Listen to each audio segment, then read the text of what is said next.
The knock came at 6 in the morning, a hollow, rhythmic thud that vibrated through the floorboards. I opened the door to find a deputy sheriff holding a thick envelope, his expression practiced and pitying. He was serving me with an eviction order for the home I thought I owned. But the petitioner wasn't a bank.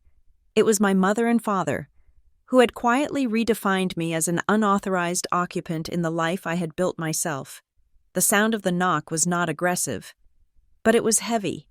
It possessed a kind of bureaucratic weight that vibrated through the floorboards of the second story, traveling up through the frame of the house and straight into the base of my spine. I looked at the digital clock on the bedside table. It was 6 in the morning. The sky outside the window was the color of a bruise. That's strange. Dark purple between night and dawn. I pulled on a robe, my heart hammering a frantic rhythm against my ribs. No one knocks at 6 in the morning for good news. Good news waits for coffee. Good news waits for the sun. When I opened the front door, the cold morning air rushed in, smelling of damp earth and the neighbors' dryer sheets. A deputy sheriff stood on my porch. He was a large man, broad in the shoulders, with a face that looked like it had settled into a permanent expression of professional apology. He held a thick manila envelope in one hand and a clipboard in the other. "Gabriella Murphy?" he asked. It was not a question. "Yes," I said. My voice sounded thin, brittle in the cold air. He extended the clipboard. "I need you to sign for this." I stared at the pen he offered. "What is it?" "Service of process," he said. He spoke gently, his tone lowered as if to spare the neighbors from overhearing, though the street was silent. "It is an eviction order. You have 72 hours to vacate the premises." The words did not make sense.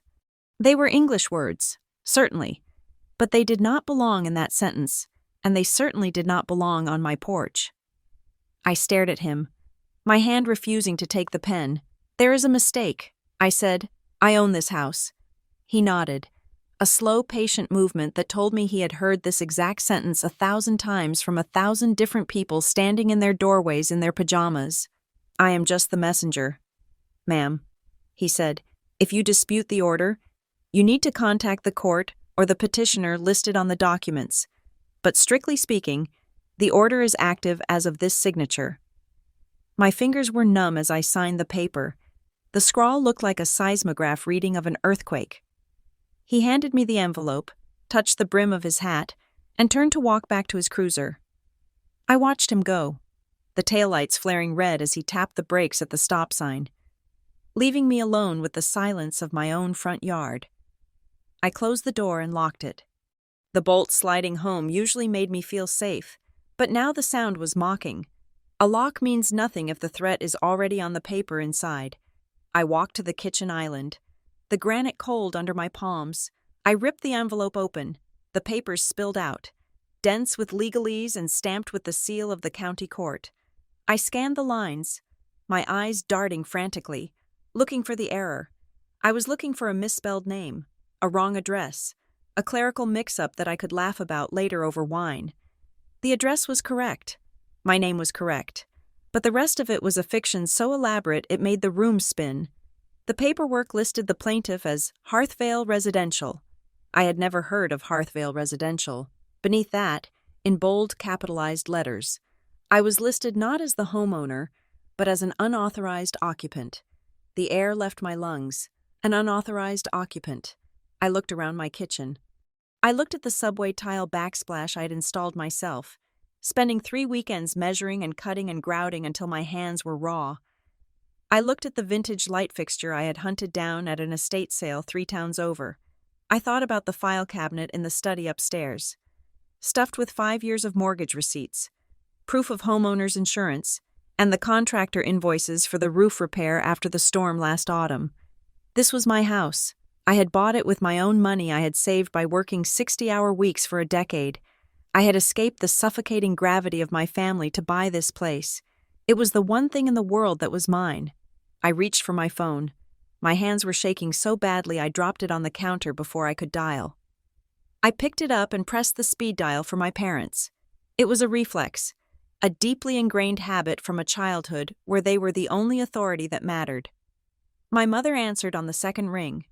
Her voice was bright, clear, and utterly devoid of sleep, as if she had been awake for hours waiting for this call. "Hello? Gabby?" she said. "Mom," I said, and I hated how breathless I sounded. I hated that I sounded like a frightened little girl. A deputy sheriff just left my house. He gave me an eviction notice. There was a pause on the other end of the line. It was a short pause, but it was heavy. "Oh," she said. "That came early." The world stopped. The refrigerator hummed. A car drove past outside. "What do you mean?" "That came early?" I asked. My voice was rising. "Mom, it says Hearthvale Residential. It says I am an unauthorized occupant. What is going on? Don't make this dramatic." "Gabby," she said. Her tone was soothing, the way one speaks to a spooked horse or a toddler having a tantrum. "It is just paperwork. It is an eviction." I shouted, "I am being kicked out of my own house." "It is a restructuring," she corrected me. "We moved the asset into a management entity. It is for your protection." My protection? I gripped the edge of the counter until my knuckles turned white. "I bought this house. My name is on the deed." "Well, that is complicated," she said. "It is not complicated," I yelled. "Gabriella," she said, and her voice sharpened into that diamond-hard edge she used when she was done negotiating. "Stop shouting. You are 33 years old. Act like it. Put Dad on." I said, "He is reading the paper." She said, "Put him on." There was a rustling sound, a muffled exchange of words I could not catch, and then my father's voice came on the line. It was deep, calm, and maddeningly reasonable. "Gabby, listen to me," he said. "We did not want you to find out this way. The sheriff was supposed to come later in the week. After we had a chance to sit down, find out what? That you are evicting me?" "It is temporary," he said. "Look, the market is volatile. We had to secure the asset. Hearthvale is just a holding company. It is a family-managed asset. You are just legally listed as an occupant for insurance purposes. I am not an occupant." I said, "I am the owner. We can discuss the semantics later." He said, "Just bring the papers. Meet us at the club for lunch. We can go over everything like adults." I hung up on him. I threw the phone onto the sofa and stood there, breathing hard, the silence of the house pressing in on me. They had done it. They had actually done it. For years. They had made little comments about my financial literacy, about how overwhelmed I seemed, about how I needed help managing my life. I had ignored them. I had thought that as long as I paid my own bills and lived under my own roof, I was safe. But they had filed papers behind my back. I did not wait for lunch.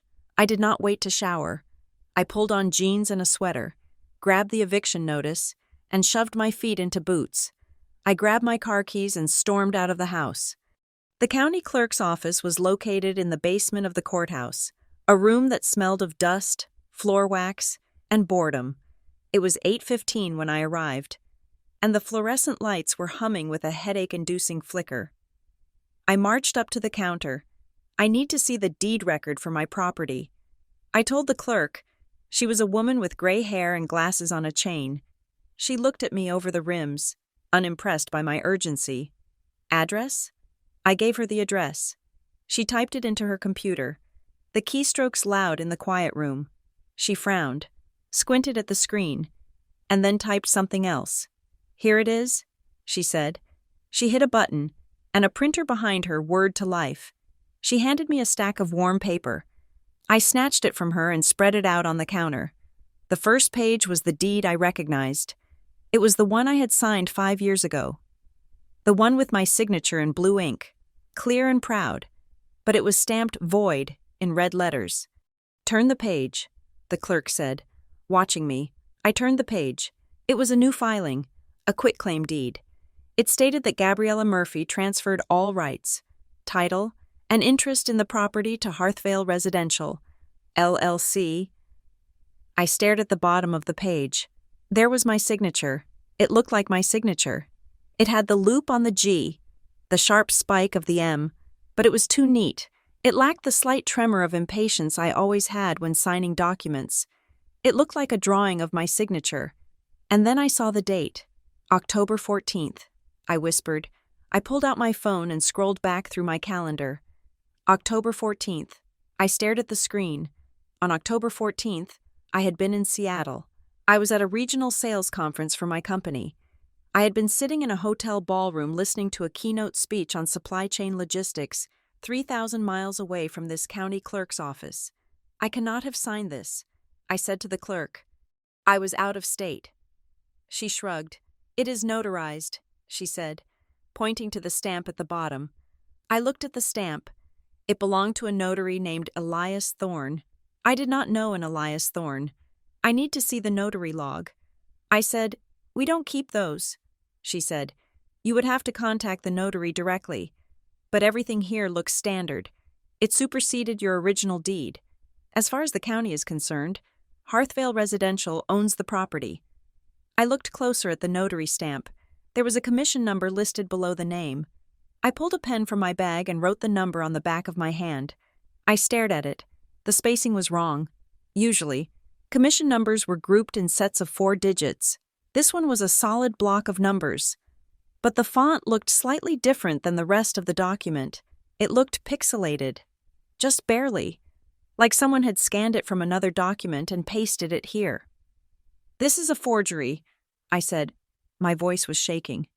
If you want to contest a filing, you need to file a motion with the court, the clerk said, turning back to her computer. Next in line. Please. I walked out of the courthouse into the blinding morning sun. I felt sick. My stomach was twisting into knots. It wasn't just that they were taking the house. It was the effort. They had forged a signature. They had created a fake company. They had filed legal documents. This wasn't a misunderstanding. This was a heist.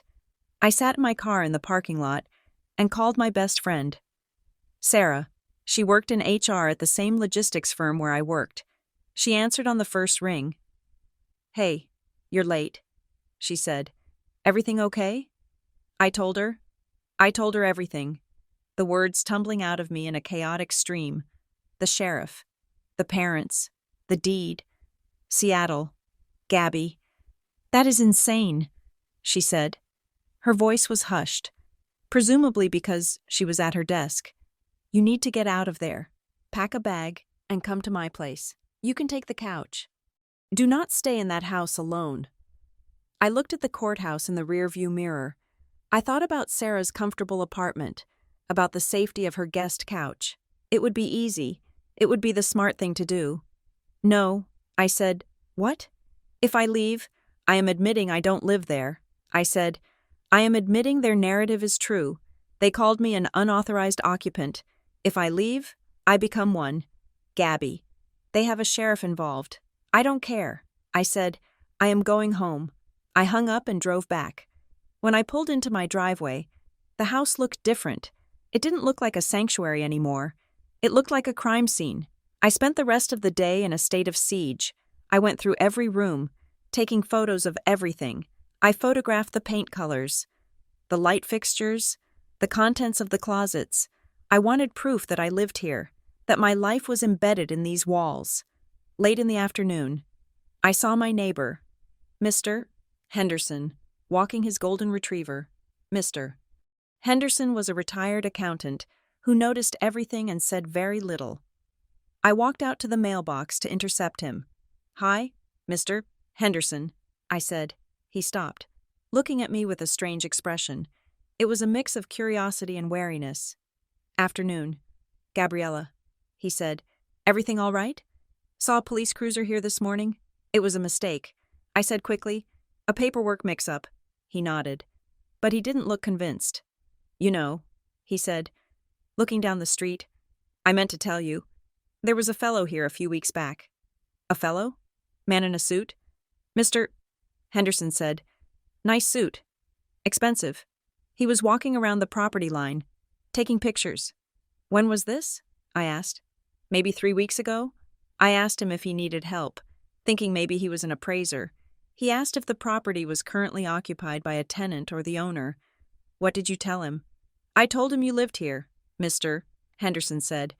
Then he asked if you had a lease. I thought that was a queer question. I told him you owned the place. He just wrote something down in a notebook and walked off. Did he say his name? No. Mr. Henderson said, but he drove a black sedan.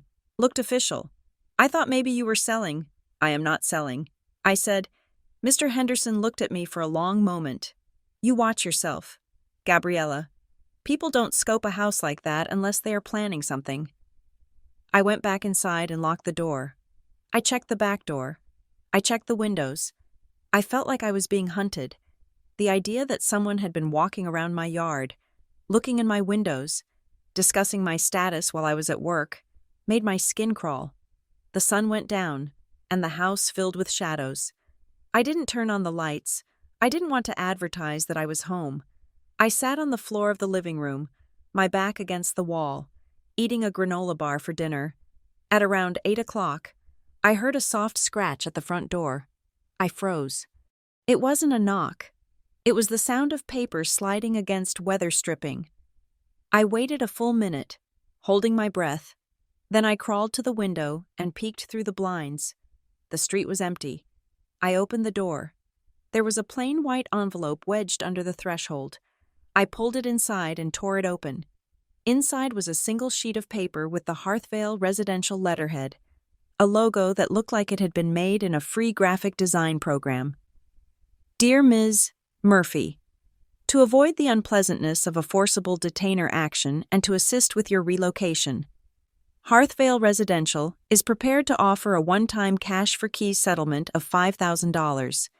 This offer is contingent upon you vacating the property within 48 hours and surrendering all keys and garage door openers. This offer expires at midnight on Friday. Sincerely, Hearthvale Management, $5,000. I stared at the number. It was insulting. It wasn't even enough to cover the closing costs I had paid when I bought the house.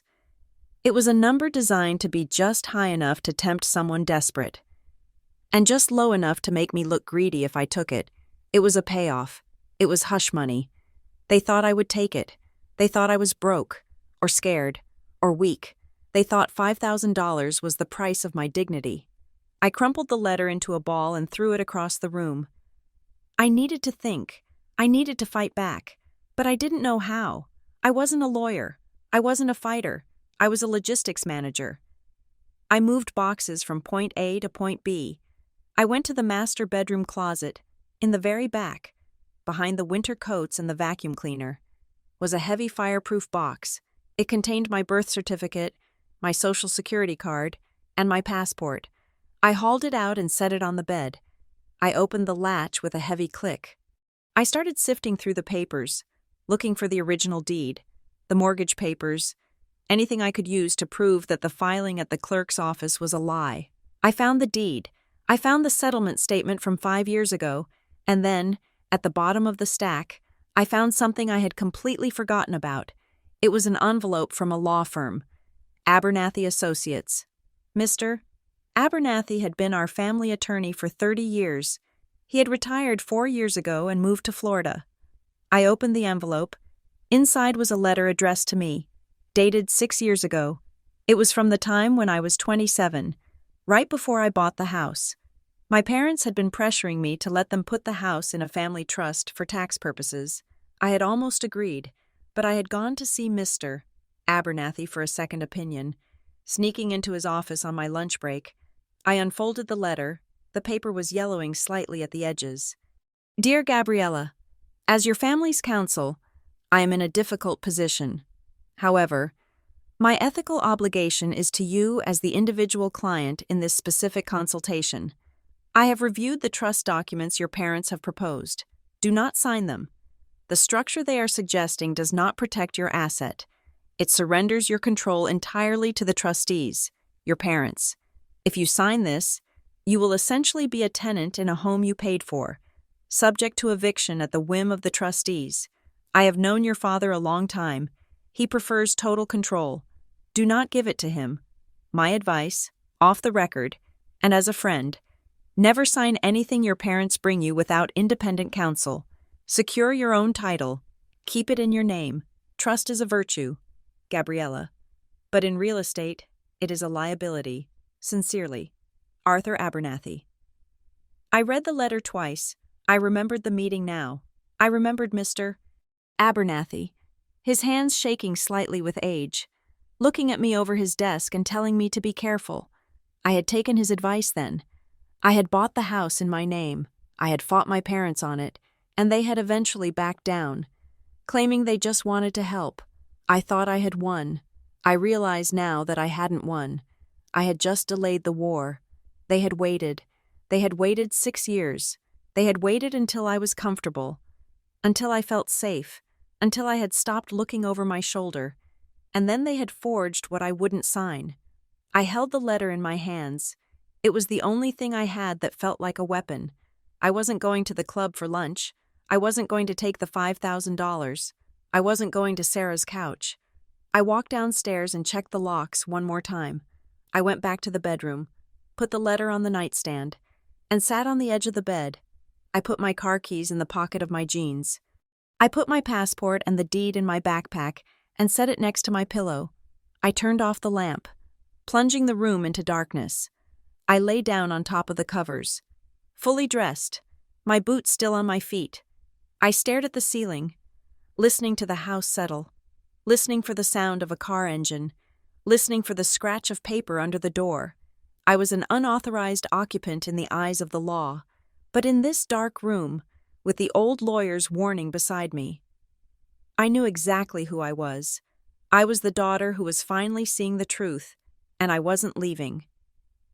The restaurant my parents chose was called the Gilded Oak. It was the kind of place where the napkins were heavy linen, the water glasses were kept aggressively full by silent waiters, and the acoustics were designed to absorb the sound of polite disagreements. It was neutral ground, but it was their kind of neutral ground. It was a place where raising your voice was considered a moral failing. I arrived 5 minutes early, but they were already there. They sat side by side in a curved leather booth, looking like a portrait of suburban stability. My father was wearing his weekend sweater, a cashmere blend in a soft navy blue that made him look approachable and wise. My mother had her hair perfectly coiffed, her hands resting on a closed manila folder on the table. They looked like a united front. They looked like a wall. I slid into the booth across from them. The leather squeaked, a sound that seemed too loud in the hushed room. "Hello?" "Gabriella," my mother said. She offered a small, tight smile. "You look tired." "I am tired," I said.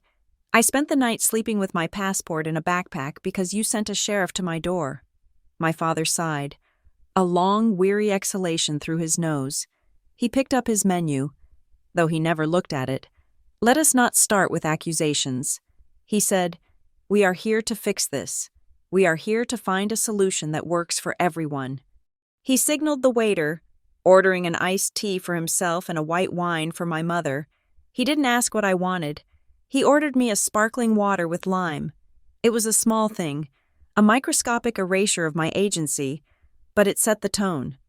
My mother pushed the manila folder across the polished wood table. It stopped inches from my hands. "We have put together some options," she said. I looked at the folder. It was labeled simply, "Transition Plan." I opened it. Inside, there were glossy brochures for a luxury apartment complex 3 towns over. There was a printout of a lease agreement for a short-term rental, fully furnished, and on top, clipped to a stack of legal-looking papers, was a document titled Temporary Occupancy Release and Covenant. "Not to sue. What is this?" I asked. "It is a path forward," my father said. He leaned in, his voice dropping to that reasonable, confidential register he used when explaining why I couldn't have a puppy or go to art camp. "Look, Gabby, the situation with the house is complex. The ownership structure has been fluid. I own the house." I said, "I have the deed." "You have a piece of paper," my father corrected gently. "But managing a property is more than just paper. It is taxes. It is insurance. It is liability. We have been handling the heavy lifting for years." I frowned. "I pay my mortgage. I pay my insurance. You pay an amount into an account." My father said, "But the actual tax payments? The filing fees? The structure of the asset? We have been handling that through the family account. We set it up that way to help you, to make sure you didn't fall behind. I felt a cold prickle at the base of my neck. I paid my property taxes. I wrote the check every year to the county, or at least, I thought I did. I tried to remember the last time I had seen the physical receipt. I usually just sent the money to the escrow account my father had helped me set up when I first bought the place. "You are saying you paid my taxes?" I asked. "We ensured they were paid," he said, dodging the direct answer. "The point is, the house was never really a standalone asset. It was always part of the family portfolio, a gift, essentially, a place for you to live while you got your feet under you. I am 33 years old." I said, "My feet are under me." My mother tapped a manicured fingernail on the document titled Occupancy Release. "This creates a bridge," she said. "You sign this, and you agree to vacate the property for 6 months while the management company, Hearthvale, does some necessary assessment and restructuring. In exchange, we cover the rent on this apartment. It is a lovely place. Gabby, it has a pool." "And after 6 months?" I asked. "We reassess," she said. "And if I don't sign?" My father's face hardened. Just for a second, the mask of the benevolent patriarch slipped, revealing the steel beneath. "Then you are choosing to make this difficult," he said. "You are choosing to embarrass the family with public legal filings. You are choosing to drag your mother through a court battle because you are too stubborn to accept help." I looked down at the document again. My eyes scanned the dense paragraphs. It was a surrender. It was a complete abdication of my rights. If I signed this, I wasn't just moving out. I was admitting I had no claim to the property. "I need to see the proof." I said, "Proof of what?" my mother asked. "Proof that I agreed to this management." I said, "The sheriff served me papers that said I was an unauthorized occupant. That implies I authorized someone else to take over." "When did I do that?" My mother sighed. She reached into her oversized handbag and pulled out another document. She placed it on the table next to the brochures. It was a photocopy. The header read, "Consent to Management and Asset Transfer." It was dated 3 years ago. I stared at the bottom of the page. There was my name, typed in Times New Roman. And above it was a signature. It read, "Gabriella Murphy." I stared at it. The room seemed to tilt slightly to the left. The signature was good. It was very good. It had the loop of the G that I always made a little too wide. It had the sharp, jagged finish on the Y. To a stranger. To a bank teller. To a judge. It would look exactly like my hand. But I knew my hand. I leaned closer, squinting at the photocopy. When I sign my name, I write fast. I am left-handed, and I push the pen across the page. The cross of the double L in my name is always faint because I lift the pen too quickly. On this document, the crossbar was heavy. It was dark. It was deliberate. And the pressure. You can tell a lot about a signature by the pressure points. When I start the M in Murphy, I hit the paper hard. It is a sharp downstroke. On this paper, the M started soft and got heavier at the top of the arch. It was drawn. Someone had sat down with a sample of my signature and practiced it. They had drawn it slowly, carefully, mimicking the shape but missing the rhythm. I looked up at my parents. They were watching me. They weren't eating. They were watching my face, waiting for me to fold. "I did not sign this." I said, "Gabriella," my mother said, her voice dropping to a whisper. "Don't lie." "I am not lying." I said, "The pressure strokes are wrong. I don't write like this. You forget things." My father said, he took a sip of his iced tea. "You have always been scatterbrained. Gabby, you sign things and forget. Just like you forgot about the tax arrangement." I stared at the fake signature, and suddenly, a memory dislodged itself from the back of my mind. It hit me with the force of a physical blow. It was 3 years ago. I was in my parents' kitchen. It was a Sunday. We were having brunch. The room was full of sunlight and the smell of bacon. My father had been making jokes. My mother had been pouring coffee. It had been a good day, a rare, easy day. In the middle of the conversation, my father had cleared a space on the table. "Oh, Before I forget, he had said, he sounded casual, bored even. "We are refinancing the bundle of family insurance policies to get a better rate. Since your car is under the umbrella, I need a quick signature from you. Just routine paperwork." He had slid a paper across the table. It was folded over so only the signature line was visible. He had put a pen in my hand. "Right here," he had said, tapping the line. I had been holding a piece of toast in my other hand. I had been laughing at a story my mother was telling about her garden club. I hadn't looked at the text. I hadn't unfolded the paper. I trusted them. They were my parents. They were the people who had taught me to look both ways before crossing the street. I had signed it. I looked at my father now, sitting across from me in the expensive booth. I saw the same casual indifference in his eyes, the same practiced calm. "You folded the paper," I said. "Excuse me?" he said. 3 years ago, in the kitchen, you told me it was for car insurance. You folded the paper so I could only see the bottom." My father laughed. It was a dry, dismissive sound. "You are imagining things. That is a very convenient conspiracy theory." "Gabriella, it is not a theory," I said. My voice was rising. People turned to look. I didn't care. "You tricked me. You made me sign a transfer of deed disguised as insurance paperwork." "Lower your voice," my mother hissed. "I will not lower my voice," I said. I stood up. My legs felt shaky, but my anger was a solid, hot thing in my chest. "I am not signing your lease. I am not moving into your apartment. And I am not letting you steal my house. Gabriella, sit down," my father ordered.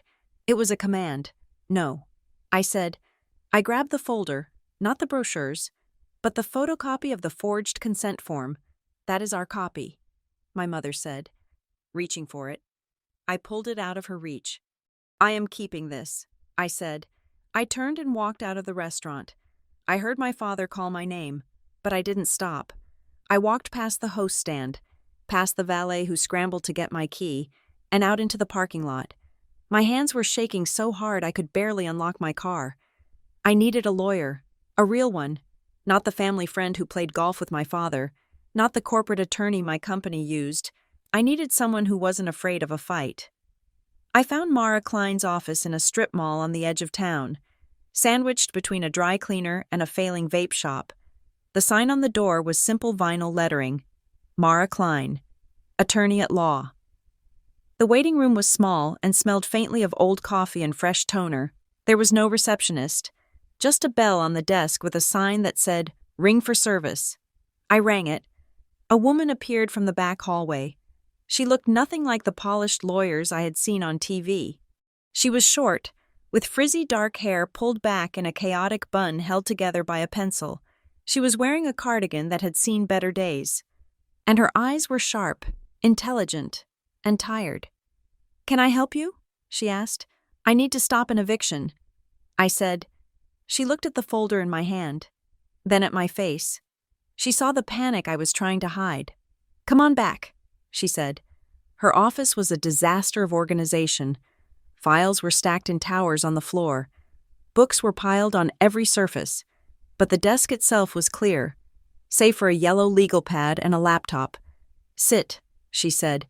"Tell me the facts. Not the story, the facts." I sat. I took a breath. I told her about the deputy sheriff. I told her about the deed at the county clerk's office. I told her about the Hearthvale Residential LLC. I showed her the photocopy of the signature. She listened without interrupting. She took notes in a shorthand that looked like hieroglyphics. When I finished, she leaned back in her chair and tapped her pen against her chin. "Okay," she said. "Here's the bad news. Eviction court is a machine. It is designed to move fast. It is designed to get people out of property so owners can monetize it again. It does not care about your feelings.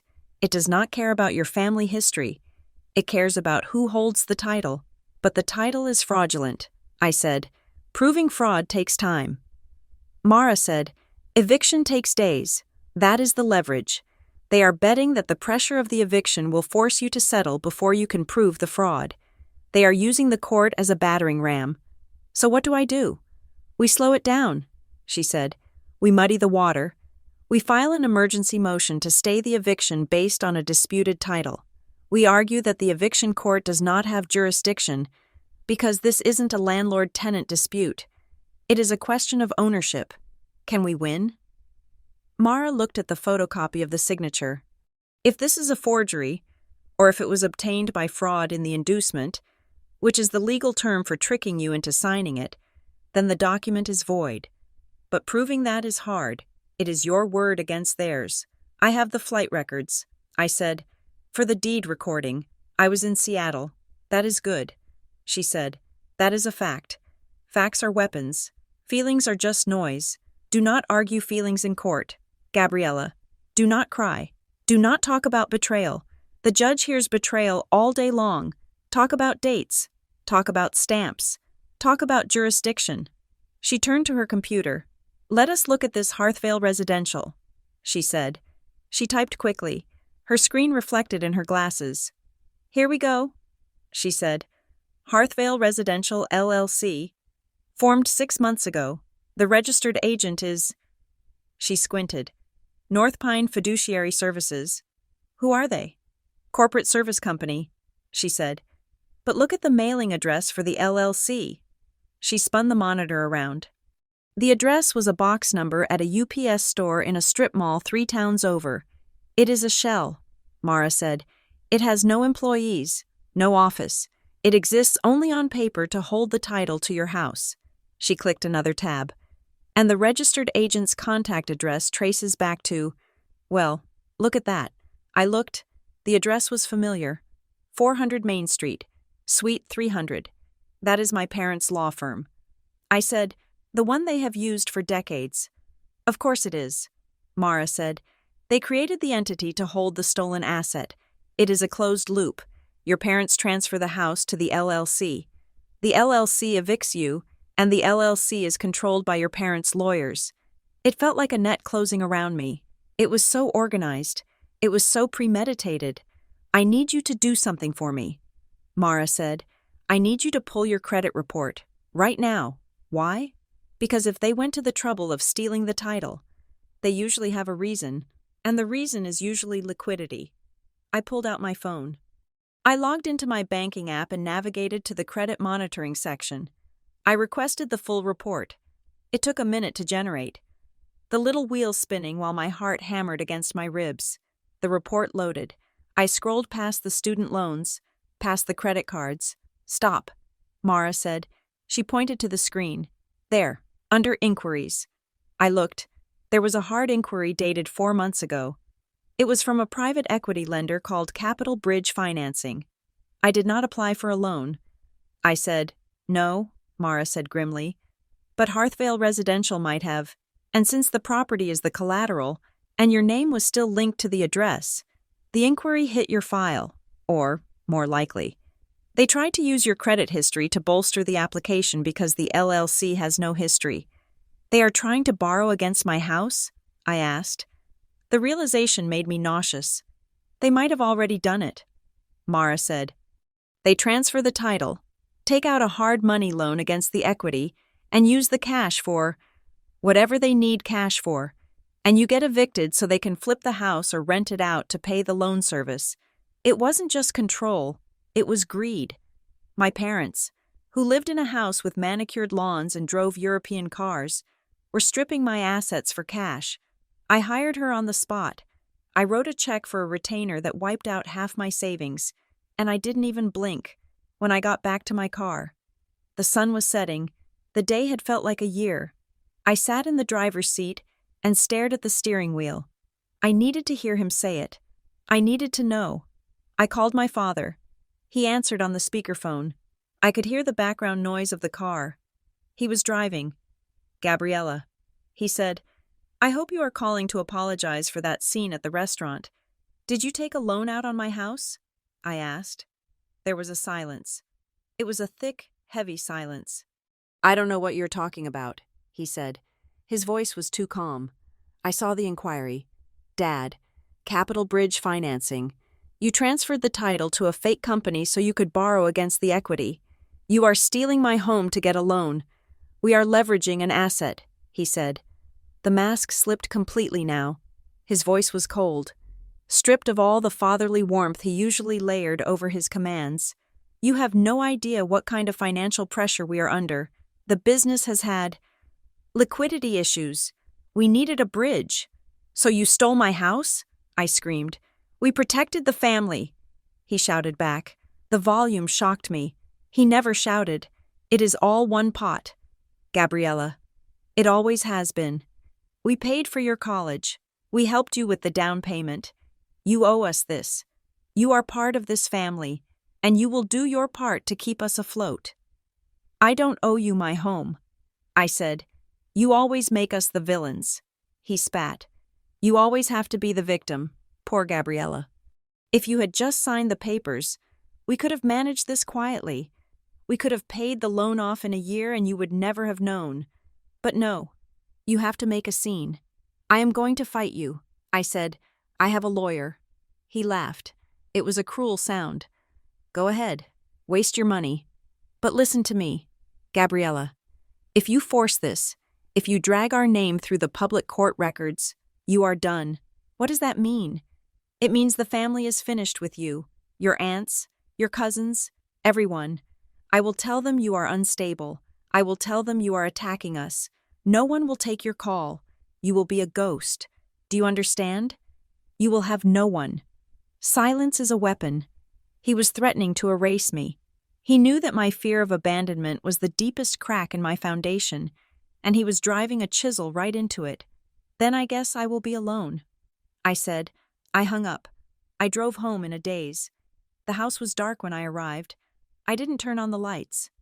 I walked through the rooms, the moonlight casting long, pale rectangles on the floor. I felt a profound sense of grief. Not just for the house, but for the illusion I had lived in.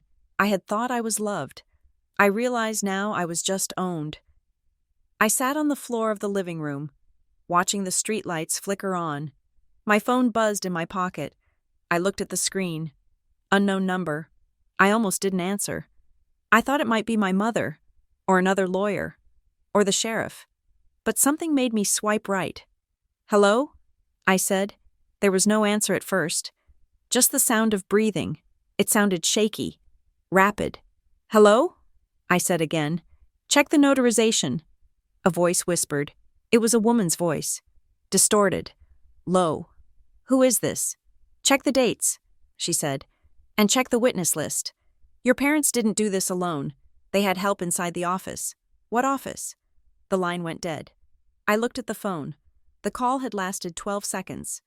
I stood up and went to the backpack where I kept the papers. I pulled out the copy of the deed I had gotten from the clerk. I looked at the notary stamp. Elias Thorne. I looked at the witness names scrawled next to the signatures. Your parents didn't do this alone. I traced the names with my finger. I didn't recognize them. But tomorrow, I would find out who they were. The fear was still there, sitting heavy in my stomach, but something else was there too. The hunt had begun. The morning sun was bright, aggressive, and entirely at odds with the murky reality I was wading through. I sat in the passenger seat of Mara's beat-up sedan, watching the suburbs roll by. The car smelled of stale coffee and peppermint gum. We were hunting a ghost. His name was Elias Thorne. According to the stamp on the fraudulent deed, he was the notary public who had witnessed my signature on a day I was 3,000 miles away. Mara had run his commission number through the state database.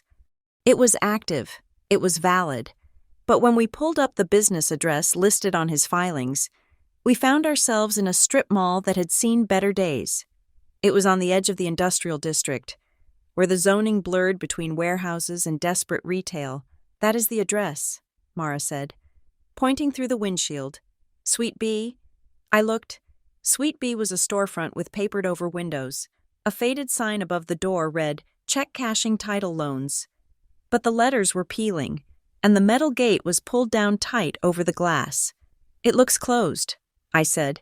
It looks abandoned, Mara corrected. We got out of the car. The air smelled of exhaust and wet pavement. I walked up to the glass and peered through a tear in the brown paper. Inside, the space was empty. Not just closed for the day, but gutted. There were rectangles of cleaner carpet where desks had once been, and a pile of junk mail scattered on the floor below the mail slot. Dust motes danced in the shafts of light cutting through the gloom. I checked the mail, Mara said, kneeling by the slot. She used a pen to flip open the metal flap. I leaned down. The pile of envelopes was thick. Some were yellowing. How long has this been empty? I asked. Months, Mara said. Maybe a year. She stood up and brushed the dust from her knees. So, Elias Thorne lists this as his place of business, she said. But Elias Thorne is not here, which means he is either working out of his trunk or he does not exist in the way a notary is supposed to exist. He stamped the deed. I said, or someone stamped it for him. Mara said, or he is a floater. Someone who works for a fee, no questions asked, and keeps moving so he cannot be served with a subpoena. We got back in the car. I felt a cold knot of anger tightening in my stomach. It was one thing to be outmaneuvered by a clever legal strategy. It was another to be erased by a phantom in a vacant strip mall. Where to next? I asked. Hearthvale Residential, Mara said. Let us see where your landlord lives. The address for Hearthvale Residential, the entity that claimed to own my home, was 20 minutes away. In a sleek glass building that looked like every other corporate office park in America, the directory in the lobby listed hundreds of companies. Hearthvale Residential was listed in Suite 400. We took the elevator up. The doors opened onto a reception area that was aggressively modern. Polished concrete floors, abstract art, and a receptionist who looked like she had been hired for her ability to look bored and intimidating simultaneously. The sign on the wall behind her didn't say Hearthvale. It said Nexus Executive Suites. Can I help you? She asked, not looking up from her monitor. I am looking for Hearthvale Residential, I said. She typed something into her keyboard. They are a virtual tenant, she said. They have mail services and meeting room privileges, but no physical office. Is there anyone here I can speak to? I asked. A manager? A representative? She shook her head. They pick up their mail once a week, usually a courier. I have not seen an actual person from that account in 6 months. I looked at Mara. She gave me a grim look. Can you tell us who the contact person is? Mara asked, stepping forward and flashing her bar card. I am an attorney representing a client in a dispute with this entity. The receptionist looked at the card, then back at her screen. She hesitated. I cannot give out personal contact info, she said. But the billing contact is a law firm. Which firm? I asked, though I already knew the answer. Whitman, Price, and O'Malley. She said, my parents' lawyers, the same firm that had handled my grandfather's estate, the same firm that had sent the Christmas card sitting on my parents' mantel every year. Thank you, I said. We walked out of the building. The sun was still shining, but it felt colder now. It is a loop, Mara said as we walked to the car. Your parents created the LLC. Their lawyers manage the LLC. The LLC evicts you. The LLC borrows money against the house. It is a closed system, and I am the glitch. I said, you are the loose end, she said, and they are trying to cut you off. That afternoon, Mara filed an emergency motion to stay the eviction. She argued that the title was in dispute, that there was evidence of fraud, and that irreparable harm would occur if I were removed from the home before the ownership could be adjudicated. The court granted a temporary stay, 7 days. It was a victory, but it felt like a stay of execution. The clock was still ticking. I had 7 days to prove that the people who raised me were criminals, or I would be on the street. I went home and locked the door. I put the chain on. I wedged a chair under the handle. I felt like I was living in a bunker. I needed ammunition. I needed to understand the narrative they had built. My father had said I was unstable. He had said they were protecting the asset from me. I opened my laptop and logged into my old email account, the one I had used in college, the one I used for junk mail now. I searched for my father's email address. Hundreds of results came up. Birthday wishes, reminders about oil changes, forwards of political cartoons he thought were funny. I scrolled back. I went back 5 years. Back to the time when I had gone through a bad breakup with a man named David. It had been messy. I had been depressed. I had cried a lot. I had taken 2 weeks off work. It was normal grief, looking back on it. But at the time, my parents had treated it like a psychiatric break. I found an email thread from that winter. It was a forward from my father to my mother, but he had accidentally hit reply all to a group chat that included me. Then quickly deleted it, but the archive remained. The subject line was, "Update on Gabriella." I opened it. She is spiraling again. My father had written, I spoke to Abernathy. We need to start thinking about long-term safeguards. If she cannot handle a breakup, she cannot handle an asset like a house. We need to insulate the property from her instability. If she crashes, she could lose everything. I am looking into trust structures that would let us step in without her needing to sign over control explicitly.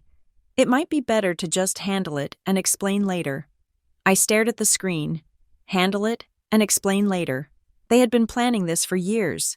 They had taken my grief, my vulnerability, and twisted it into a diagnosis. They had decided I was incompetent because I was sad, and they had used that convenient fiction to justify stealing my financial future. I felt a hot tear slide down my cheek. I wiped it away angrily. I wasn't unstable. I was heartbroken, and they had monetized it. My phone rang. It was Mara. "I have something," she said. Her voice was low, urgent. "What is it?" "I just got a call. Anonymous. Someone from Whitman. Price. And O'Malley." "A lawyer?" "No. A paralegal. She used a burner number. She said she couldn't talk long." "What did she say?"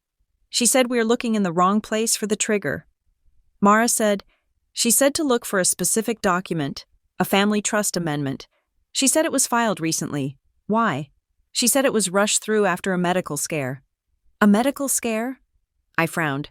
My parents were healthy. They played tennis. They traveled. "Wait," I said, "last year, my father had a spell. He fainted on the golf course. They told me it was dehydration. He was in the hospital for 2 days. When was that?" Mara asked. "August." I said, "Late August." Mara typed something in the background. "Okay," she said. "The fraudulent deed was signed in October. 2 months later, he got scared." I said, the realization washed over me. He thought he might die or get sick, and he realized he didn't have total control over everything. He realized I still owned the house, and he panicked. Mara said, "He rushed it. He didn't have time to wear you down or convince you to sign, so he just did it." "What else did the paralegal say?" "She said to check the power of attorney documents." Mara said, "She said there is a durable power of attorney that they use to authorize the refinancing." "She said you never signed it. I definitely didn't sign a power of attorney." I said, "I am pulling the records now." Mara said, "The paralegal gave me the file number." "Hang on." I waited. The silence on the line was heavy. I could hear the click of her mouse. "Got it," she said. "Durable power of attorney for financial management. Dated 2 years ago." I held my breath. "It gives your father full authority to act in your name for all real estate transactions," Mara said. "And here's the signature." "Is it mine?" "It looks like the one on the deed," she said. "Traced. Heavy. But look at the witnesses." She read the names. Thomas J. Miller and Margaret Gable. I froze. "Margaret Gable?" I asked. "Do you know her?" "She was my grandmother's bridge partner." I said, "She was a sweet old lady. She used to give me lemon drops." "Okay," Mara said. "She died 2 years ago." I said, "Are you sure?" "I am positive. I went to her funeral. It was in the spring. This document is dated." "When?" "November," Mara said. "She was dead in November." I said, my voice was trembling. She had been dead for 6 months. "Dead people don't witness signatures," Mara said. Her voice was grim, but there was a fierce satisfaction in it. "They got sloppy. Gabriella. They used a name they knew, a name they thought was safe, but they messed up the timeline. They backdated the document to a date after she was already in the ground. "This is it," I said. "This is the proof." "It is strong," Mara said, "but we need to nail it down. I want to hire a forensic document examiner. Is that necessary? I asked. I mean, she is dead. Isn't that enough? We need to prove the signature is a forgery, not just the witness. Mara said, we need to show a pattern of fraud. If we can prove the signature on the power of attorney is fake, and the signature on the deed is fake, and the witness is impossible, we don't just stop the eviction, we blow their whole world apart. It sounds expensive, I said. It is, Mara admitted. It will cost $2,000. But Gabriella, this is the difference between arguing a mistake and proving a crime. Do it, I said. The forensic examiner's name was Dr. Aris. He worked out of a lab that smelled of chemicals and ozone. I didn't meet him, but I sent him the samples Mara requested. Checks I had signed, old birthday cards, my driver's license. Sending them felt invasive. I was packaging up my identity and shipping it to a stranger so he could analyze the curvature of my S and the loop of my L. I felt like a specimen, but I also felt a strange relief. For weeks, my parents had been gaslighting me. They had told me I was crazy, forgetful, unstable. They had told me reality was whatever they said it was. Now, science was going to look at the paper and tell the truth. The ink didn't lie. The pressure strokes didn't lie. I was finally being treated like a credible witness in my own life. 2 days later, I drove to my parents' house. Mara had advised against it. She told me to let the lawyers handle it. She told me to stay away, but I couldn't. I needed to look them in the eye. I needed to see them not as the titans of my childhood, but as the people who had used a dead woman's name to steal my home. I pulled into the driveway. The house was immaculate. The lawn was manicured to within an inch of its life. The white siding gleamed. It was a monument to order and respectability. I walked to the front door and unlocked it with my key. I didn't knock. I still had a key. I was still their daughter. Theoretically, they were in the living room. My father was watching golf. My mother was reading a magazine. They looked up when I entered. My father frowned. Reaching for the remote to mute the TV, "Gabriella," he said, "we didn't know you were coming." I stood in the archway. I felt surprisingly calm. The fear was gone, replaced by a cold, hard clarity. "I know about Mrs. Gable." I said. My mother froze. Her hand stopped halfway to turning a page. "Excuse me?" she said. "Margaret Gable." I said. "You used her as a witness on the power of attorney you forged. The one you used to refinance my house." My father stood up. He looked smaller than I remembered. "You are talking nonsense," he said. "She was dead." "Dad," I said, "she died in May. The document is dated November. You forged a dead woman's signature to steal from your own daughter." My mother closed the magazine. She placed it gently on the coffee table. She looked at me, and her eyes filled with tears. But they weren't the tears of a mother who had hurt her child. They were the tears of a martyr. "We did what we had to do," she whispered. "You committed a felony." I said. "We protected the family," my father shouted. He took a step toward me. His face was red. "Do you have any idea how much debt we are carrying? Do you have any idea what it costs to maintain this life? To maintain your safety net?" "My safety net?" I laughed. It was a harsh, jagged sound. "You are evicting me. You are taking my safety net and selling it to pay your debts. It was all going to be one pot eventually." He said. He was pacing now, waving his hands. "When we die, it all goes to you anyway. We just borrowed it a little early. We needed the liquidity. The business took a hit. We were going to lose the lake house. We were going to lose the club membership. So you took my house?" I asked. "Because you couldn't bear to lose a club membership?" "You were going to lose it anyway," he yelled. He pointed a finger at me. "You are not capable, Gabriella. You are too emotional. You would have forgotten a payment, or trusted the wrong man, and it would have been gone. We just secured it." He believed it. I could see it in his eyes. He truly believed that his theft was an act of stewardship. He believed that I was so flawed, so broken, that I didn't deserve to own anything. "And you, Mom?" I asked. She was crying now. Soft, silent sobs that shook her shoulders. "We just wanted everything to be nice," she said. We just wanted to fix it. Why do you have to be so difficult? Gabby, why do you have to ruin everything with these accusations? I stared at them. They were strangers. They were people I had known my whole life. But I didn't know them at all. They were entirely, terrifyingly hollow. I am not ruining anything, I said. I am just reading the papers you filed. I turned to leave. You walk out that door, my father said, his voice dropping to a low growl. And you are dead to us. I mean it. Gabriella, we will cut you off. You will never step foot in this house again. I looked at the living room. I looked at the expensive furniture, the art on the walls, the perfect life built on a foundation of lies. I can live with that, I said.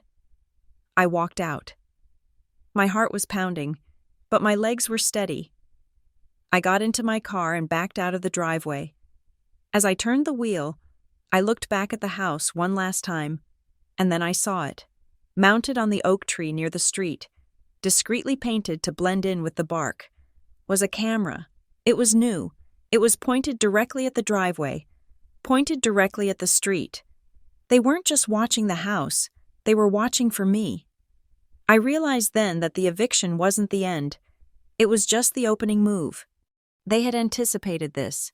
They had prepared for the moment I would fight back. They were collecting evidence.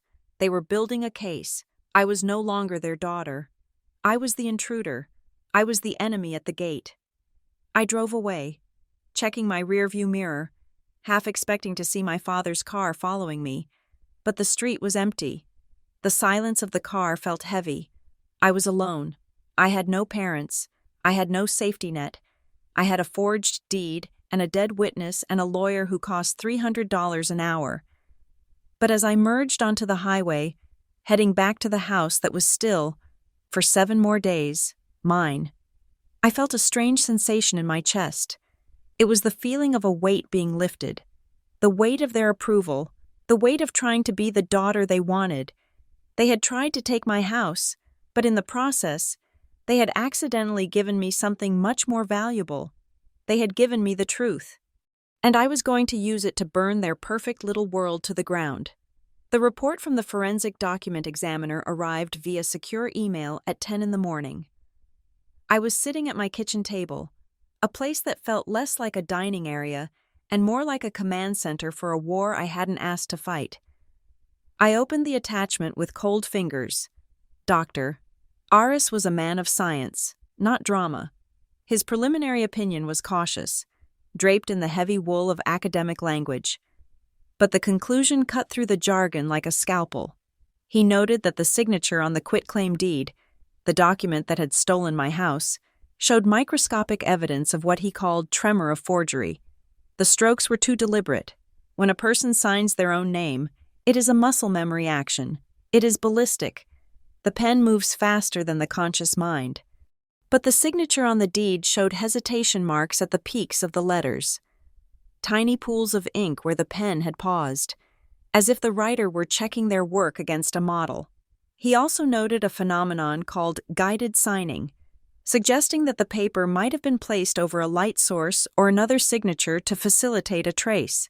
It was not a DNA match. It was not a video recording of my father holding the pen in a criminal trial. It might not have been enough to convict beyond a reasonable doubt, but in a civil eviction hearing, where the standard was merely the preponderance of the evidence, it was a sledgehammer. I forwarded the email to Mara. She replied 2 minutes later with a single word, "Good." But I knew that science alone wasn't enough. Science was abstract. I needed something concrete. I needed to prove that I could not have been the person holding that pen because I was physically incapable of being in that room. I went to the closet in the guest room, the one where I threw everything I didn't know what to do with. I dug through a plastic bin filled with old receipts and travel documents. I was looking for October 14th. I found it buried under a stack of old utility bills. It was a lanyard. The plastic pouch was scratched, but the card inside was pristine. Gabriella Murphy, Northwest Regional Logistics Summit, Seattle, Washington. I turned it over. On the back, tucked into the plastic, was my boarding pass, Delta Airlines, seat 14A, departure time, 7 in the morning. Arrival time, 10:30 in the morning. Pacific Standard Time. I held the boarding pass in my hand. It was a flimsy piece of thermal paper, fading slightly at the edges, but it was the most beautiful thing I had ever seen. The notarization on the deed was dated October 14th. The location was here, in this county. Unless I had discovered teleportation, I could not have signed that deed. I took a picture of the badge and the boarding pass. Then I logged into my frequent flyer account and downloaded the full itinerary and the mileage credit receipt. I printed everything, 3 copies. I felt a strange sense of calm. It was the calm of geometry. 2 points cannot occupy the same space at the same time. My parents had built a labyrinth of lies, complex and emotional and terrifying, but they had forgotten the simple, brutal truth of geography. Mara called me just after lunch. Her voice was tight, the way it got when she was working a puzzle that annoyed her. I found the connection. She said, "Which one?" I asked. "The man in the suit?" She said, "The one your neighbor saw scoping out the house." I waited. I could hear her shuffling papers. "The family trust amendment," she said. "The one the paralegal tipped us off about. It didn't just move the asset. It designated a corporate trustee to manage the property if the primary beneficiaries, your parents, deemed it necessary for asset protection. That corporate trustee is North Pine Fiduciary Services. And the man? I pulled the corporate filings for North Pine. Mara said, "It is a small shop, 3 employees. One of them is a senior case manager named Robert Vance. I looked him up on LinkedIn. Gabriella. He matches the description your neighbor gave perfectly. Tall, silver hair, always wears a suit. He was the one inspecting the property." I said, "He is the trustee." Mara said, "He is the one technically evicting you. Your parents pull the strings. But he is the hand. I am going to see him." I said, "Gabriella." "No," Mara warned. "Let me handle the legal side. I am not going to do anything illegal." I said, "I just want to look him in the eye. I want to see the person who thinks he can throw me out of my house." I didn't wait for her permission. I hung up and drove to the address listed for North Pine Fiduciary Services. It was located in a medical arts building, the kind of place filled with dentists and chiropractors. The office was on the 3rd floor. The door was heavy oak with a brass plate. It smelled of lemon polish and money. I walked in. The reception area was hushed. A woman sat behind a high desk, typing silently. "I am here to see Robert Vance." I said. She looked up. "Do you have an appointment?" "No." I said, "Tell him Gabriella Murphy is here. Tell him I am the unauthorized occupant he is trying to evict." Her eyes widened slightly. She picked up the phone and whispered something. A moment later, the inner door opened. A man stepped out. He was tall, with silver hair and a suit that looked like it cost more than my car. He had the kind of face that was handsome in a generic, politician sort of way. He looked reasonable. He looked trustworthy. "Ms. Murphy," he said. His voice was smooth, like expensive scotch. "Please, come in." He didn't seem surprised. He didn't seem guilty. He seemed like a customer service manager dealing with a slightly difficult return. I followed him into his office. He gestured to a leather chair. I sat. He sat behind a large mahogany desk that was completely empty except for a single file folder. "I assume you are here about the transition," he said. "I am here about the fraud." I said. He smiled. A small, patient smile. That is a very strong word. "Ms.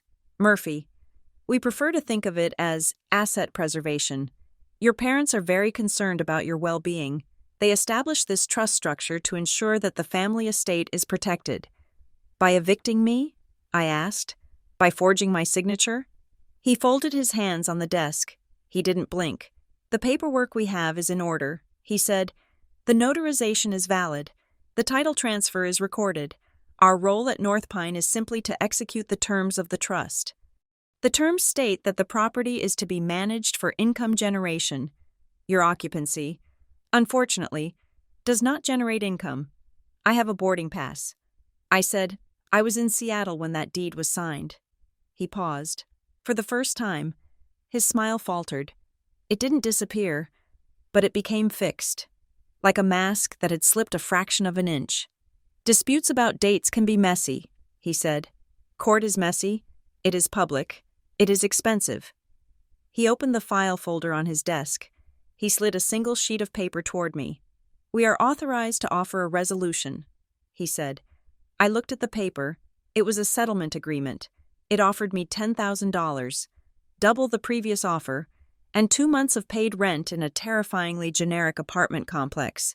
But my eyes caught the paragraph at the bottom.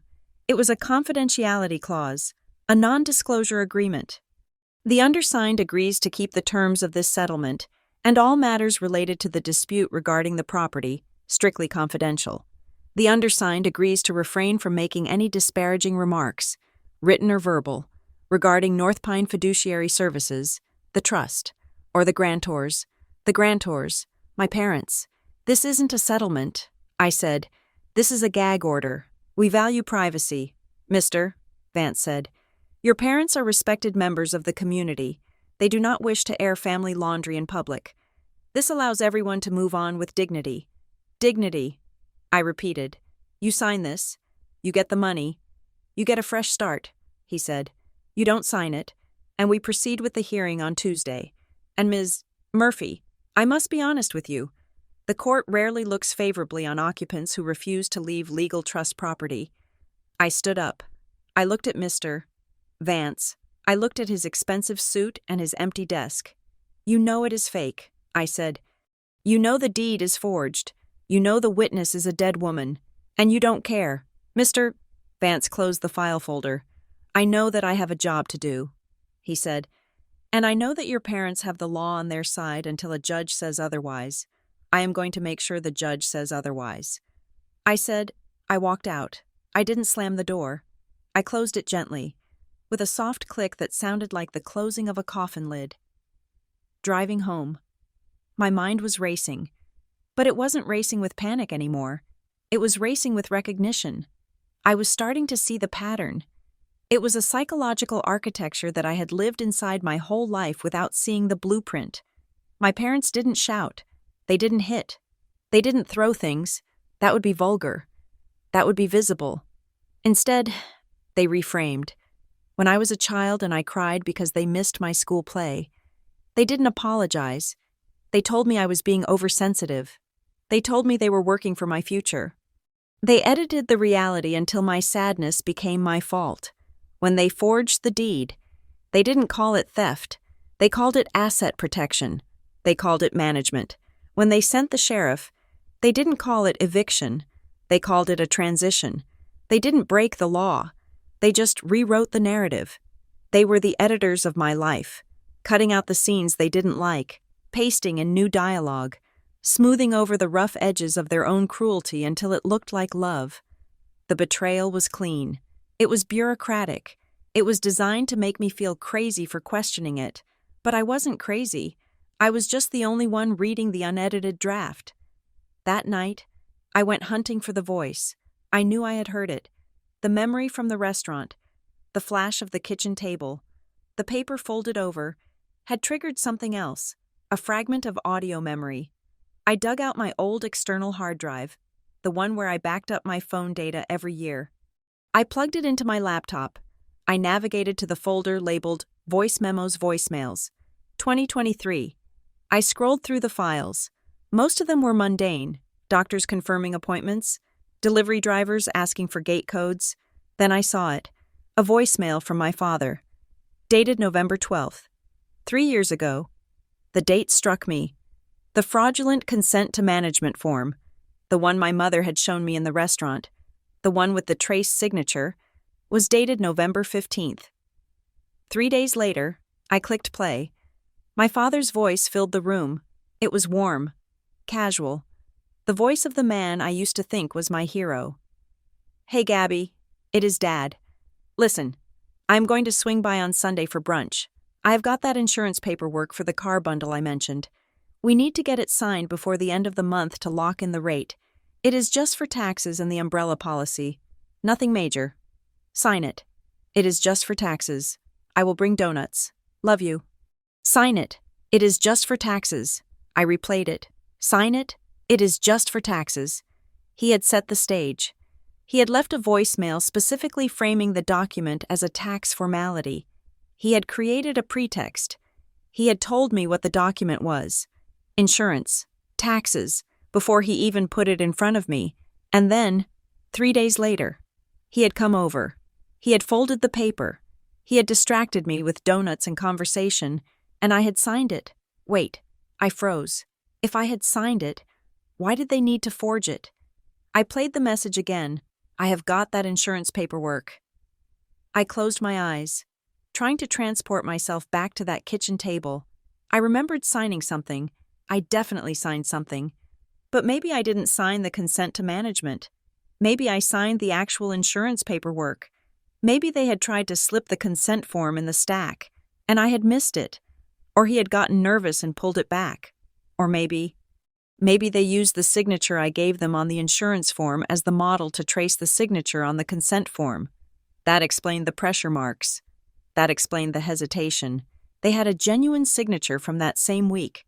Sitting right in front of them, they had put the consent form over the insurance form on a light box. And they had traced my own hand into a confession I never made. I saved the audio file. I backed it up to the cloud. I emailed it to Mara.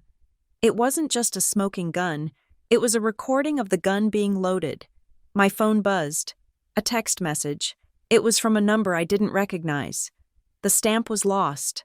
I stared at the screen. It was the paralegal, the anonymous source inside the firm. I typed back, "What do you mean?" 3 dots appeared. Then the message came through. Elias Thorne, the notary. He reported his stamp lost or stolen 6 months before the date on your deed. There is an internal memo in the risk management file at the firm. They knew the stamp was compromised. They discussed the risk exposure if it resurfaced on a document. They used it anyway. I felt a chill run down my spine. It wasn't just that the notary was absent. It was that the tool of his trade, the stamp itself, was a stolen object. My parents, or their lawyers, had possession of a lost notary stamp. They kept it in a drawer like a loaded weapon, waiting for a document that needed to be legitimized. They had used a stolen stamp to validate a forged signature on a fraudulent deed witnessed by a dead woman. It was almost impressive in its criminality. It was a symphony of fraud. The next morning, the assault shifted fronts. They realized the legal wall was cracking, so they attacked the social one. It started with a text from my Aunt Linda. She was my mother's sister, a woman who communicated primarily in Bible verses and passive-aggressive concern. "Gabriella, honey, your mother called me. She is beside herself. We are all so worried about you. I know things have been hard, but attacking your parents is not the answer. Please, for your own soul, come to peace." Then my cousin Mike. "Hey G, heard you are going through it. Mom said you are off your meds. Just checking in. Don't burn bridges you need to walk back across." Off my meds? I wasn't on meds. I had never been on meds. Then my godmother, Gabby. "I am praying for your mental clarity.